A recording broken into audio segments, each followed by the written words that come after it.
Hola, cage fighting connoisseurs. This is KidNativeBloodyElbow.com, joined once again by the inevitable, the ineffable, the ineluctable Eugene S. Robinson, author of Fight, everything you ever want to know about ass kicking, but we're afraid you'd get your ass kicked for asking. Eugene, disclaimer because we're doing Dream Crushers. All right. Disclaimer. Crybabies, bedwetters, idlers, grumblers, malingerers, work shy individuals, and greedy bread gobblers. greedy bread gobblers. This has less to do with your skills and talents as a fighter or a human being, and much more to do with the marketing heft and weight that the largest agency in the world has put behind you, WME, IMG specifically. So if you want to move from the don't care list to the care list, which is highly possible given the history of Paul Felder, TV star Paul Felder, as well Alex Oliveira, Rodriguez, fight an exciting fight. Until then, don't come crying to us. Well said, well said. And this is, of course, the Care Don't Care preview for UFC Fight Night Houston, Bermudez versus the Korean Zombie. I believe it's UFC Fight Night 104. Bermuda. Okay, Bermudez. Yes, right. And it's happening on February 4th, and 2 fights on UFC Fight Pass. The rest of the card, both previews and main card, are on Fox Sports 1. So let's dive right into it. You see how confident I am that I'm going to care a lot? My tote sheet. Let's see. It's yes. It's in my hand, and confidence is awe-inspiring. Yep. It's awe-inspiring, and it's black. So that means I have to write my picks in this white strip here. That's how confident I am of how much I'm going to care about these fights. So all right. Let's see. Well, I predict you might care about as many as 4 fights here, but we'll see. We'll see. You've let me down before. All right, so UFC Fight Pass. I try. I know you do. UFC Fight Pass light heavyweight Daniel Jolly, Khalil Roundtree. Don't care though. I like the names. Me too. Me too. All right, welterweight Alex Morono and Nico Price. Almost because of price, but not quite. Yep. All right, now we move to the first Fox Sports 1 card, 4 fights. And right away, there's some guy at home typing out, "How could you have slept on Jolly?" Okay, man. I know. It's yeah. They don't. But I like when they tell us that though, because that begins the care process. It does. Buzz, word of mouth. That's I'm glad that you said that. I mean, like if the fights are on and it's at a fucked up time, like this might be like 1 o'clock on Saturday when I'm clearly training jiu-jitsu, even though I've got the laptop set up to show it if it's on Fight Pass. I'm not paying attention until somebody texts and says, "Eugene, you should pay attention," and then I'm paying attention. That's exactly. So point and laugh. Get our attention, tell us who's fighting that we should be paying attention to, and we might. All right, so first fight on Fox Sports 1, women's strawweight Tecia Torres versus Beck Rawlings. I care. Because of Beck. And Tecia Torres as well. No. I see. I can't quite muster up a care. I'm not sure. Yeah. I mean, I'm caring enough because I've been paying attention to Torres, and I think Beck Rawlings has passed it, sadly. Sorry. Well, she got marked by Paige Van Zandt, so, you know. Yeah. Not that there's any shame in that, but, you know. No, I'm gonna go for Torres on this one. Okay. I think I've mustered up a care because of Torres only having, before she lost to Rose, she only had 1 loss. So I'll make it a care, but I got to go with Tecia too. So no action there. So you can keep your little black card unmarked. Bantamweight, Ricardo Ramos versus Michinori Tanaka. I know you're a Japanophile, but I'm not going for it. I don't care. I see. Tanaka, you know. The Tanaka Blast. Yeah. Which is actually a take on the Banaka Blast, but sorry. He's a heartbreaker, but I care. I can't help myself. Losing by decision to Hani Yaya, though, is just the sign. You change your mind? Or are you gonna go with it? I got to go with it. I'm all in. I'm all in. And you're picking who? I'm picking Tanaka, baby. Okay. Well, you're on your own. Yeah. Well, that's how I'm used to it. Alone again, naturally. How I came into the world, how I'll go out. All right, featherweight. You hope. Yeah. It could be on an airplane with a bunch of screaming people. Yes. Featherweight, Chaz Skelly and Chris Gruetzemacher. Do not care even Gruetzemacher. Ist wohl geil.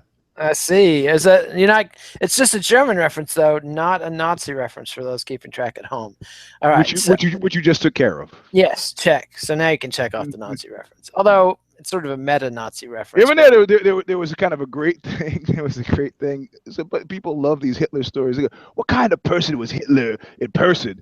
And they tell some fucking. I got a firm handshake until the palsy. Yeah, well, no, there's a possibly apocryphal story about how he got invited to somebody's house, and the woman of the house had crisscrossed sugar and salt, as sometimes will happen. And not only did he eat the piece of cake that he was offered, the highly salty, fucked up cake, he then asked for a second piece. Wow. So he was a tasteless dullard. That's what you're saying. Colorless, tasteless dullard, yes. So. I see. Well, just to be clear, we don't care about this fight. No, we don't. So now we've got the prelim card headliner, such as it is, heavyweight Adam Milstead versus Curtis Blaydes. Do not care. Even though I like pronouncing Blaydes in the last name like Rubens, so I say Curtis Blaydes. And Milstead, I like to call Millstone because then it makes me think of the rhyme of the Ancient Mariner. I see. Where else are you going to get this, folks? Folks, stick on. Thank you. Yes. Yeah. All right. So now we come to the main card, which opens. Now we come for the payoff. Yes, with women's strawweight Jessica Andrade versus Angela Hill. Oh, yeah, I care. Yes, and so do I. Am I right in feeling like somehow, without even knowing the ins and outs and the personal details, specific personal details, that Angela Hill is getting a raw deal? Or is it one of those Humphrey Bogart things like, well, your kind always does?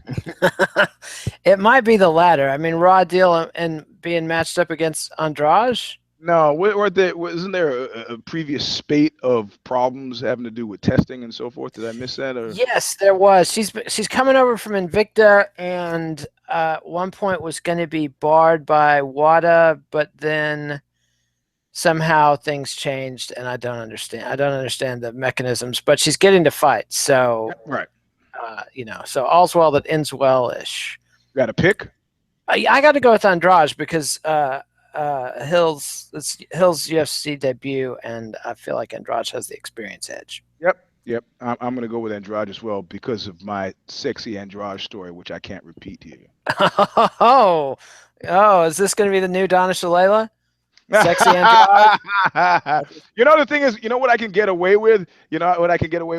Because people think I'm such a blabbermouth, they assume that I tell everything. So then it becomes very easy to keep secrets because it's like, well, if he hasn't said it, it probably didn't happen. I see. Hiding in plain sight is what I call that. I see. Well, yeah, I'll just leave that without comment and just move on. Heavyweight, Anthony Hamilton, Marcel Fortuna.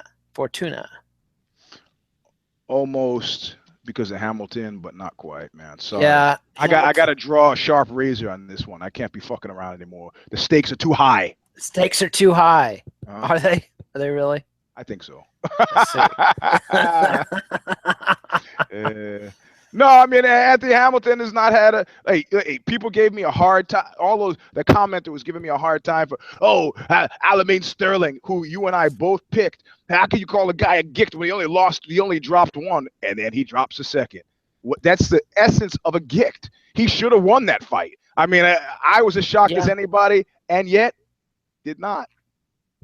He did not. And Hamilton is a jobber at best. 36 years old. Win-loss. Yeah. And so I don't know anything about Marcel Fortuna, but perhaps Hamilton's there to get him over, so that could be fun. I always like to watch behemoths. You care? No. I don't care, but I'm just saying I'm looking forward to watching it. Do you see the distinction? Not really. It might be the distinction between surrender and giving up, though. It's a fine one. Yes. And I use, as always, the Robert De Niro example. He has surrendered, which explains to Meet the Fockers, but he hasn't given up because he's still making movies. I see. Yeah, I mean, with me, it's like I don't care one way or another if Hamilton wins or loses, and I don't care if I were to miss the fight through some mischance. But got it. I do look forward to seeing it should it arrive in front of my eyes. That's the That's the distinction.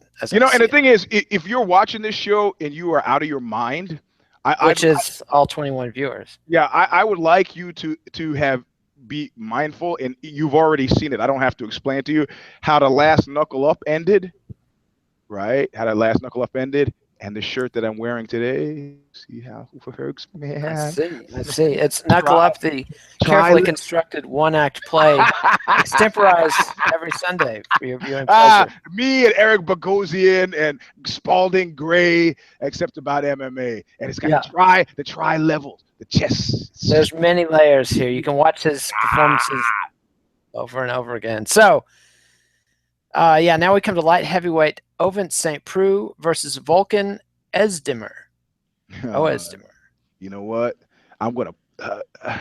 I've talked shit about OSP for a long time because I think he's a chronic underperformer. Yes. And I can't. Any of his wins, I've always felt were fluky. And this matchup shows me zero confidence in him as he's in a put up, shut up mode with the WME, who probably looked at his Q ratings and were like, "What? Why is he still here? What?" So I'm gonna have to lead the charge on this one and just go, I don't care.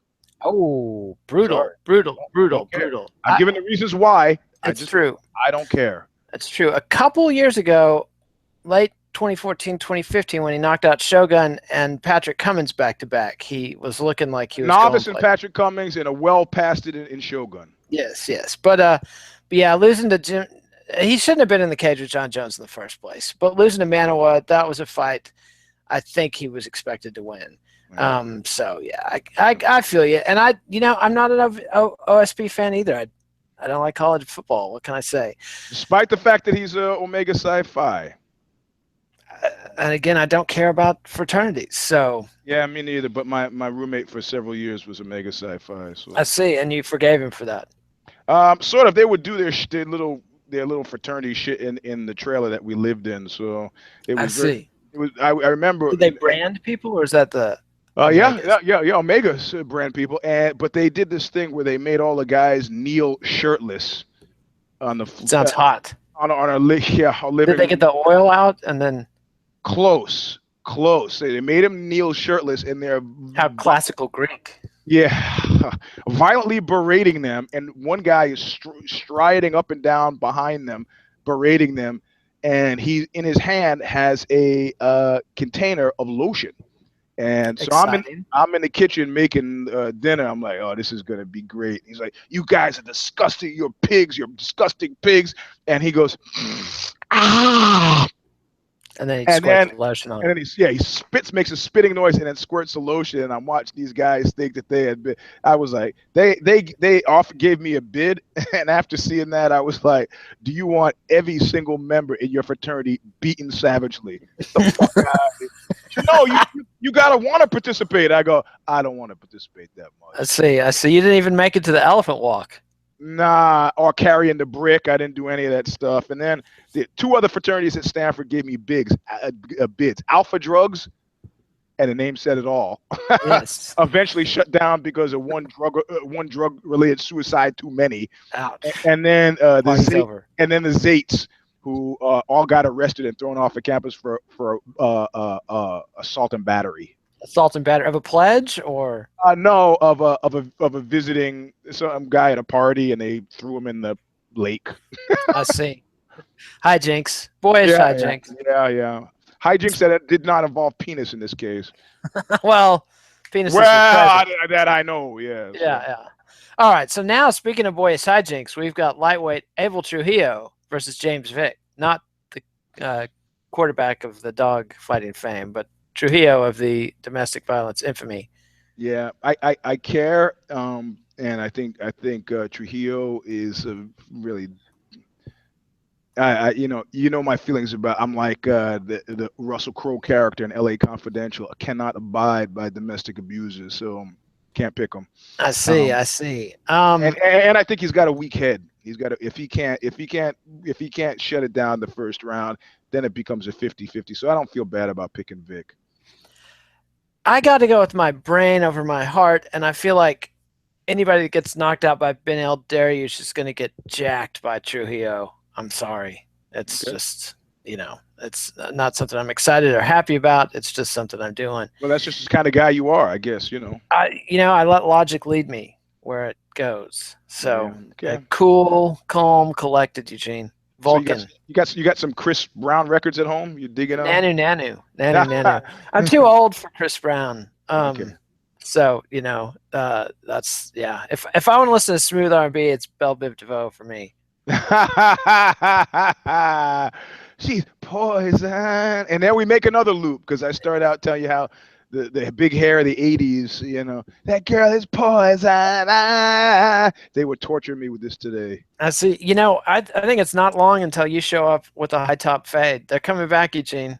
I actually have been having hair consultations because this Oxbow tour that's coming up end of April, May, it will have a new hairstyle. I see. Fitting something for the thick black Duke. Is that?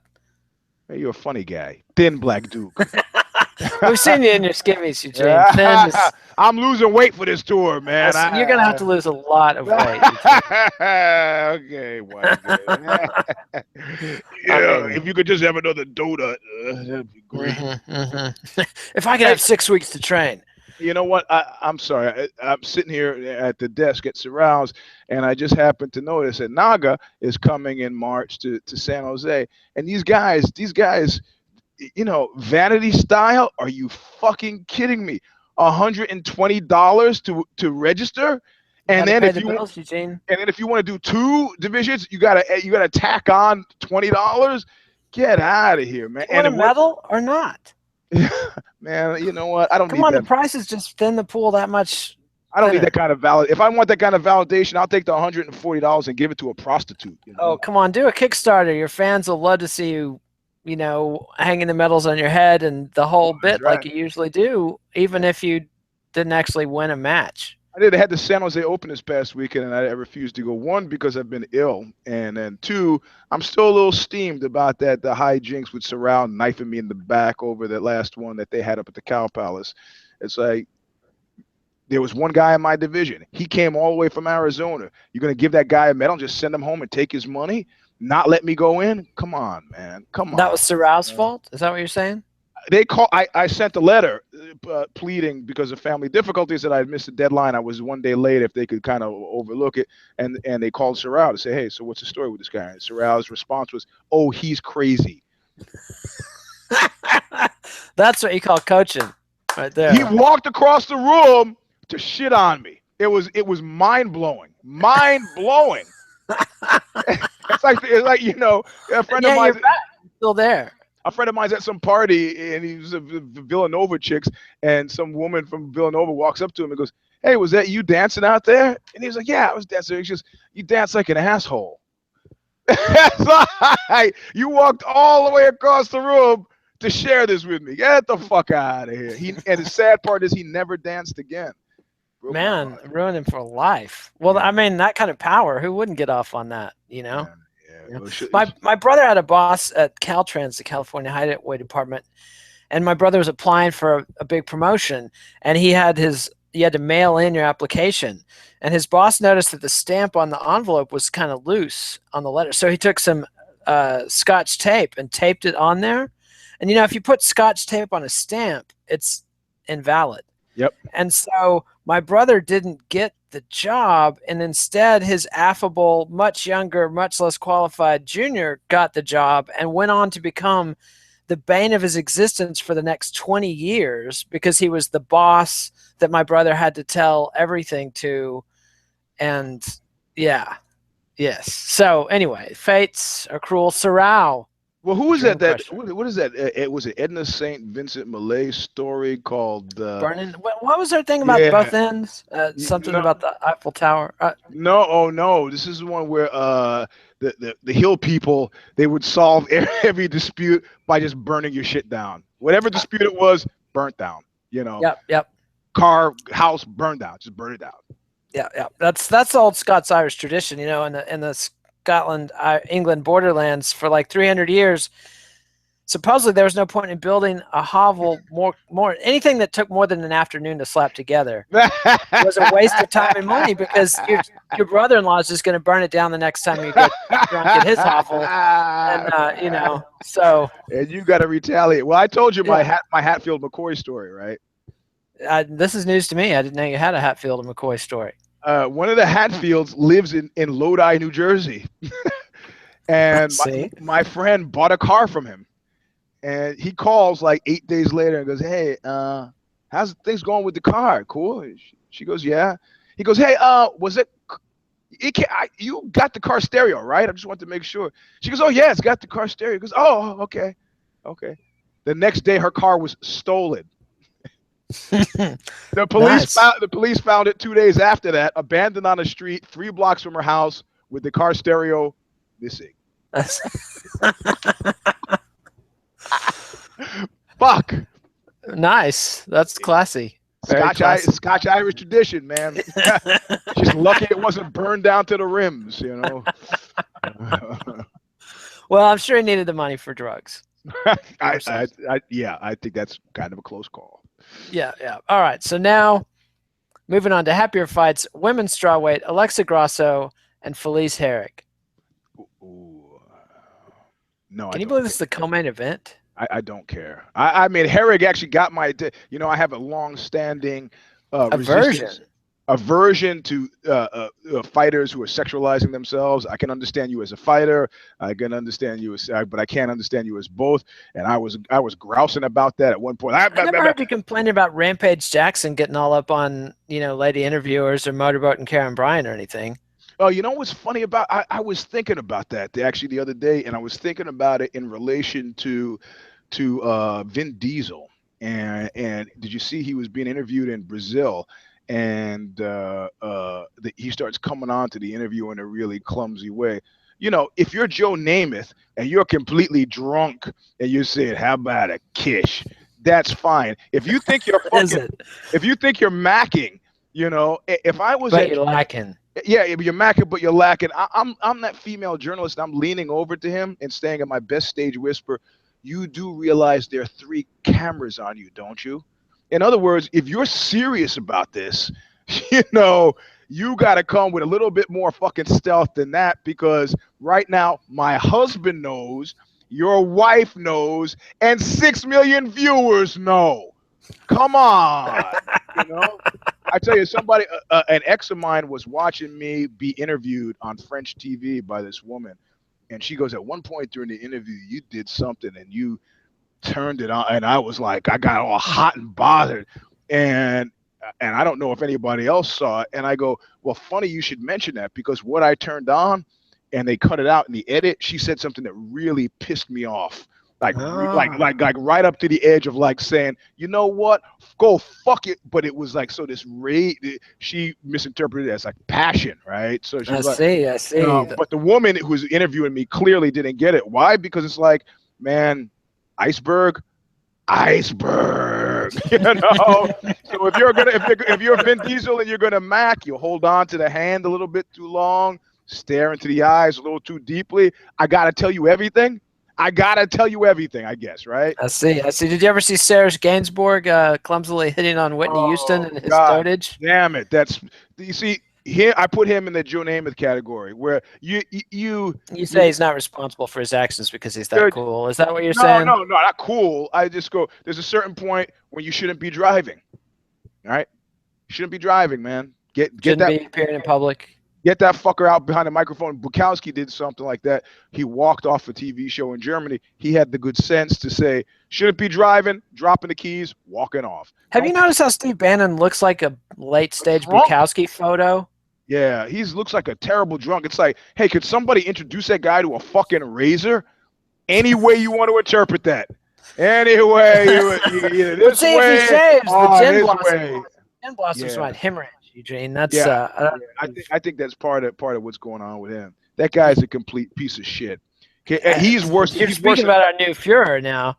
He's worse than Pat Buchanan, man. Oh, much. Pat Buchanan never got anywhere near this close to power. I mean, You're right. Sending Reagan to Bitburg was bad enough. Not mentioning Jews during national. hey, they were all victims, Eugene. They were all victims. Yeah, yeah. Or like So many victims. Mel All Gibson, lives matter. All lives matter. Mel Gibson's father, right? Okay, if it's a hoax, what happened to those Jews?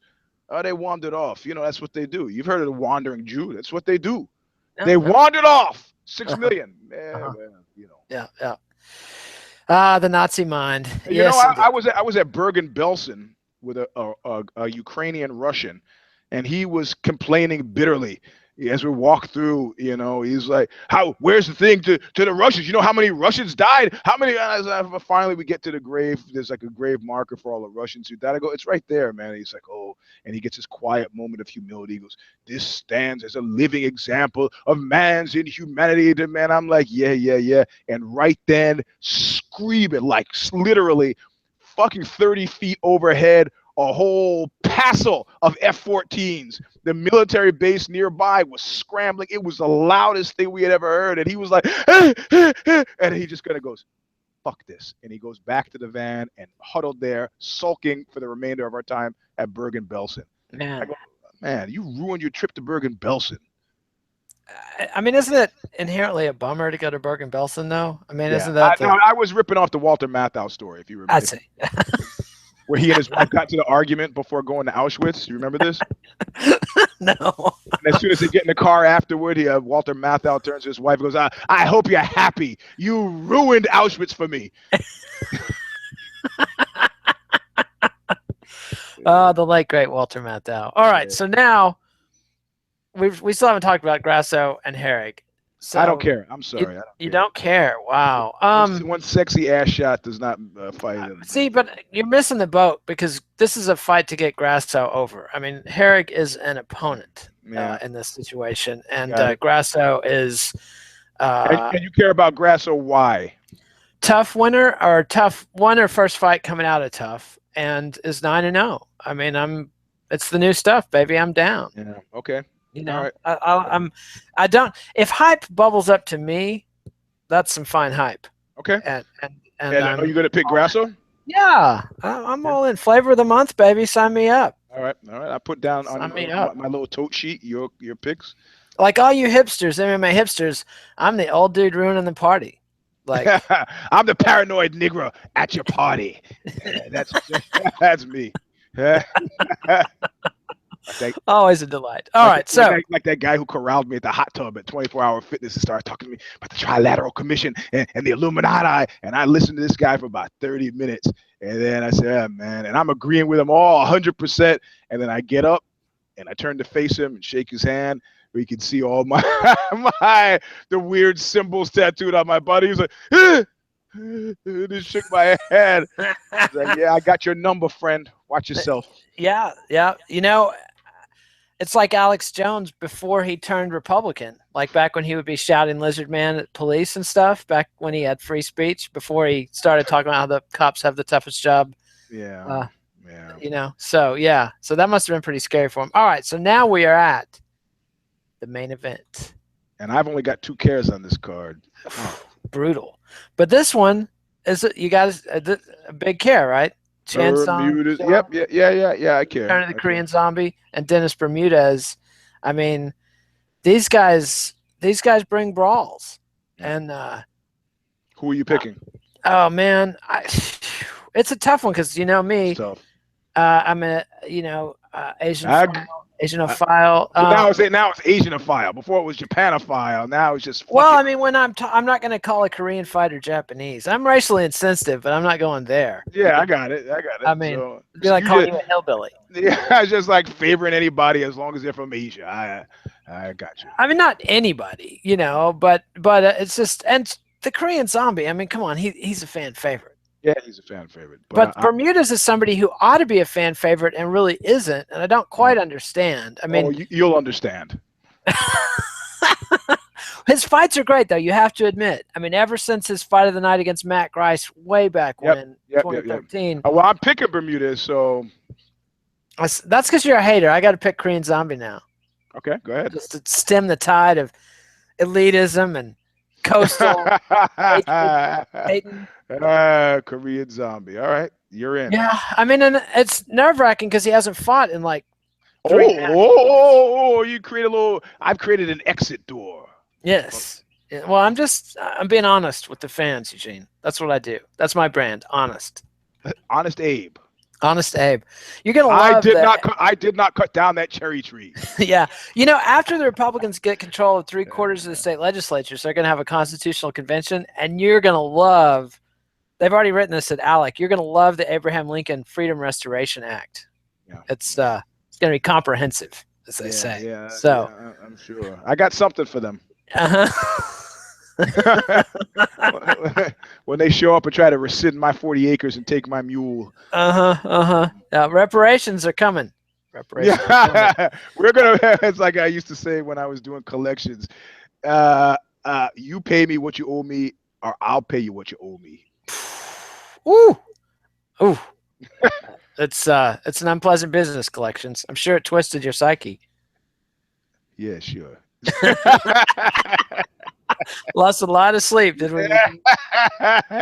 So your bet is that Bermudez is tighter on the inside, better brawler, just not rusty? I'm not rusty. And I'm seeing there's a certain weird passivity. The last, Lingajing, that was fucking balls, man. The Leech? Are you talking about the Leech? Legion? Yeah, I just call him Lingajing, That's so racist, Eugene. It's not. His name is Ling Jiling. Come on. Li Jinglang. Come on. If I'm schooling you on the pronouncing. Yeah. That's because your pronouncing game is strong. I'm close enough to make it not racist. If I was, going to say something like fucking Ching Chong and the guy's name is not Ching Chong, that's fucked up. Somebody called like when we played in Texas and somebody screams out buckwheat, my name doesn't sound anything like buckwheat. I see. But the best thing was the whole audience goes, there was like this intake of breath, and I'm walking across the stage and I stop and I look at the guy. Because it was like all of a sudden it got quiet. He was like, he didn't expect it. He thought it would be just like he'd be anonymous. And I go, oh, you're a comedian. A comedian who wants to get involved in the show. And I turned back. I go, and he was fucking gone. He was like, you know what? I'm done. Shit, fuck that. I'm not taking any chances here. Unlike the Belgian fans, the Texans fans know when to clear the fuck out. That's right. The Belgian guy stood there expecting on love September his way. 10th, 2001, I saw Anal Cunt at Emo's, and a local psychopath who was always causing trouble at shows hit the lead singer of Anal Cunt with a bottle, and Anal Cunt was infamous for fucking people up at shows. And this show, he had already accidentally hit his guitar player with his mic. Like he was slinging it and just cracked his guitar player's head open. Then the guy like hits him with a bottle or hit him with something hard. It wasn't a bottle because the Anal Cunt guy broke the bottle and came charging through the crowd after him. But dude was long gone. I mean, he took his shot and zipped, Smart man. Yeah. And he was a tough guy too. I had seen him fuck people up before and was actually kind of handicapping the matchup that was developing before my eyes. But yeah, I don't think you do that at an Anal Cunt show. So no, Seth Putnam was actually really an amusing guy. I was sad that never had an opportunity to make music with the guy. So. I was hoping he was tongue-in-cheek with all the Islamophobia. My friend was tripping on X that night we saw it, and the next day he had his panic attack feeling we had caused 9/11 by going to see the Islamophobic Anal Cunt show. So it's weird when that shit happens. I was wandering around, and seeing colors, and somebody finds me like in the bushes, like the same guy, the Omega Psi-Phi guy, and he was like, "Oh man, did you hear what happened?" I go, "What?" This one of our classmates had gotten murdered on campus, like nearby, right? Yeah. She was up in the Professorville and had been babysitting one of the professor's kids. Her name was Angie Artvidson. And Angie and I had never really gotten along. She had glossed me as, "Oh, Eugene, that what did she call me? Pseudo macho. She called me pseudo macho. Pseudo macho. I like that. Yeah, because I was in the Right midst of. through you. I was. Yeah, it was great. I was telling a story. I was like, so anyway, so this chick was it, and she goes, chick, and I look at her. I knew what point she was trying to make. I look at her, and go, yeah. So anyway, this chick, and I finished my story. So we never really got along, you know. But I liked her because she's a little sexy. She got killed, right? I was like, fuck. So I'm wandering along, and I see a light in the distance, and it's a friend of mine who lives in the guy, who was a undersecretary of defense under George Bush. He had a basement apartment. This is the guy who would also come over to my apartment to masturbate to my pornography. I don't know Classy. In front of you, or you get a private room? No, he go to the bathroom, which is even worse, you know. So now I can't use the bathroom, and then if I use the bathroom after him, then I gotta be careful when I step in. Why you use your own place? Anyway, he had a basement apartment. He lived downstairs, and I crawl up to a lit window, and he's inside with a couple other guys, and I crawl up in the window like, hey, what the hell are you doing? It's 1 in the morning. We're creeping around, and you know, I'm seeing colors, and I was like, oh man, did you hear? And they go, what? I said, Angie got fucking stabbed to death. And they're like, no. And there was this disbelief, and then disbelief and suspicion. And in my state, I start to think, I fucking did it. Why would I do such a thing? Why would I? She was a wonderful girl, the bloom of her life. Angie Arvidson. Why? Now this would make a one-act play. Yeah, and then of course, I had to maintain, man. You were wandering in the hills. You were nowhere near that. It did happen, and then of course, several days later, they got the blonde, blue-eyed laundry delivery guy who said he had been smoking sherm that day and doesn't remember what happened. I see. It's always a white guy, isn't it, Eugene? Always blame the white guy. Had to get it in there. I see. Yeah. Well, yeah. That campus murder stuff's no fun. All right. So, Bermudez, Korean Zombie. You're thinking campus murder for this fight, aren't you? Yeah, that's what I'm thinking. So we disagree. It's pretty much what the fans are expecting, one way or the other. We disagree on one pick, so that's where the action is in the headline. The main. It's all in the headliner. This whole card. I mean, you know, I gotta hand it to WME. They get the business in a real fundamental way. That you know, it's like they don't even heat up the shit for the fans. It's just cold and sloppy and just here, have some. Well, you know what? They're sitting in their big chairs in the corner offices looking out over Los Angeles and go, hey, what were the undercard fights in that last boxing match? Oh, you don't know, do you? Okay. Yeah. And you still paid $100 for fucking to sit at home and watch it, right? Great. Okay, great. Thanks. Yeah. It's like that Woody Allen movie where he goes to the top of the hill where the generals are watching the battle, and he says, the battle looks completely different from up here, and it's just sheep running around on a field. Yeah. And you know, I think that was Love and Death, wasn't it? It was Love and Death, yes. Back when he was funny before he started raping, allegedly. I'm not sure about when the raping started, but I think it was after Love and Death. I believe so. Yeah. So the alleged raping. So, that's what I said. I got alleged in there. Alleged.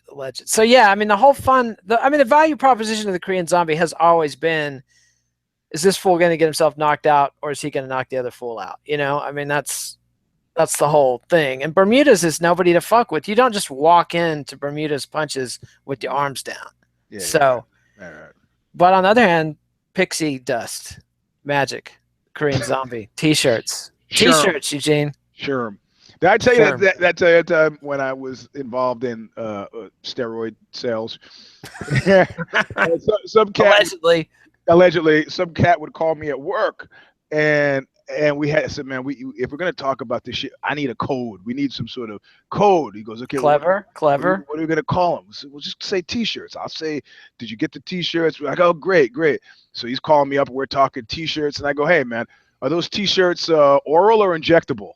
And I'm thinking, oh God, I'm like the worst spy ever. Because somebody in the next cubicle is going, injectable T-shirts? What kind of T-shirts are those? I got to get some of those. You just inject it, it's on your body. The kids are talking about injectable T-shirts. I'm very excited about this. Bad code. Yeah. So I guess that's our show. We've talked about the fights, and we came down to 2 cares for you. Yep. 3. I might have had 4. So yeah, it's not a thrilling. You had 1, 2, 3, 4. You had 5. 5. Well, I'm a hardcore addict. Sorry. You're an optimist. And times like these, as they say in the French Resistance, you got to be an optimist. So, you know.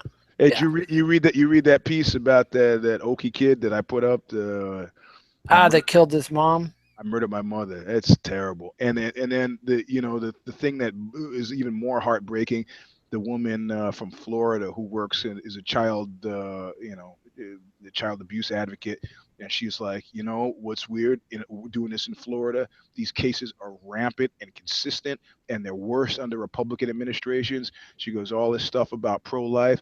Yeah, great. Have the kid. Don't give a fuck about the kid after they have it. It's terrible.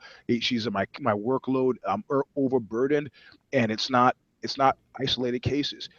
From my point of view, it's more the rule than the exception. It's like, damn, man. I start to think of my friend's social engineering thing where everybody at birth should be implanted with a birth control device.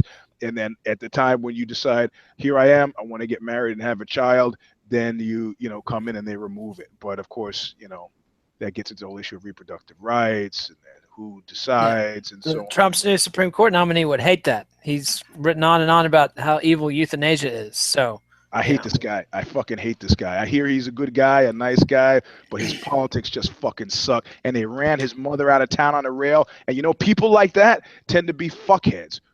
Case in point, Barry Bonds.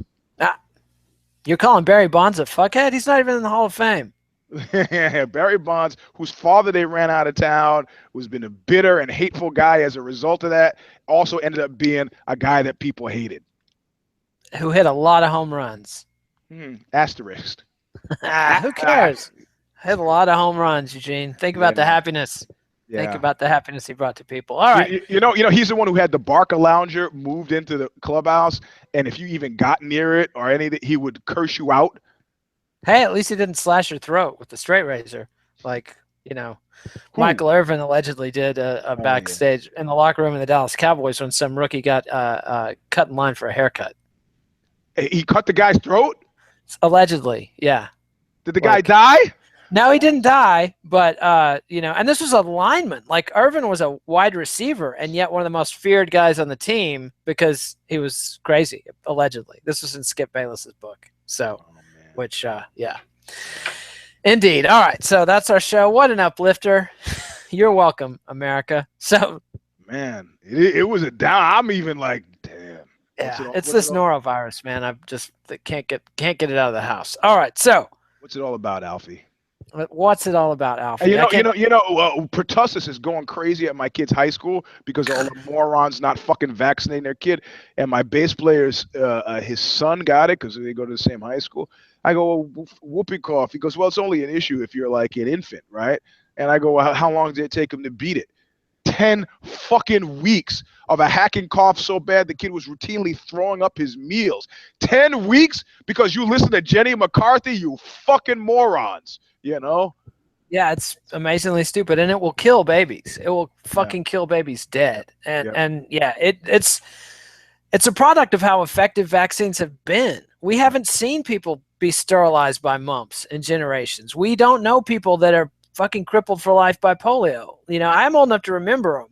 Yep. But me too. But the kids today do not, and they are just weird. So fucked. Anyway, subscribe to MMANation.com on YouTube. Subscribe to MMA Nation on iTunes to while away those hours. Give us a thumbs up on YouTube, and that's not how you do it. YouTube. Dream. Sorry. There you go. It's for the kids. It is for the kids. And follow us on Twitter at KidNate. This is what America says to you kids. That's true. We're gonna dump all this fucking carbon in the atmosphere and coal burn it up. You kids. Good. Go fuck yourselves. Find another planet. Exactly. Don't worry, Bannon's gonna have us all nuked before then. So climate change is the least of our worries. At Eugene S. Robinson on Twitter. Read Eugene at Aussie.com. Read me at BloodyElbow.com. And Zane and company will have the MMA. Yeah, we'll have the actually, I didn't write the I Murdered My Mother piece, but you should go to Aussie.com and read I Murdered My Mother Today. It's hardcore. Yes, it's more depressing than talking to my wife who prosecutes criminals for a living and has always got some horrible story to tell me. I'd like you to have her read it and give me her take on it. I'd be somebody inside the fence, and I'll take her take through you.